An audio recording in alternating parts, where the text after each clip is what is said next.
మారడు. 100 దెబ్బలు అన్నది అతని దురదృష్టి లేకపోతే ఎంత శిక్ష వచ్చినా ప్రయోజనం ఉండదన్న భావాన్ని సూచిస్తుంది. బుద్ధిమంతుడు మాత్రం గద్దింపు లేదా ఒక మాటతోనే, ఎవరైనా శ్రద్ధగా చెప్పిన సలహాతోనే అతను తన తప్పుడు దారిని తెలుసుకుని మారతాడు. ఎందుకంటే అతనికి వినగల గుండె ఉంది, వినయముంది.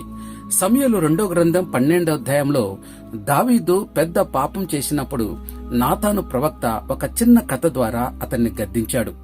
దావీదు వెంటనే తన తప్పును అంగీకరించి పశ్చాత్తాపపూరితమైన హృదయంతో, నేను యెహోవాకు విరోధముగా పాపం చేసి తిని అని అన్నాడు. ఇది బుద్ధిమంతుడికి గద్దింపు మాట ఎంత లోతుగా పనిచేస్తుందో చూపిస్తుంది. దేవుని మాట వినగల హృదయం మనకు కలిగి ఉండాలి. గర్వంతో కాదు, వినయంతో సలహా అంగీకరించగలగాలి. ఎందుకంటే మనం ఎంత త్వరగా దేవుని గద్దింపును అంగీకరిస్తామో అంత త్వరగా జీవిత మార్పు కలుగుతుంది.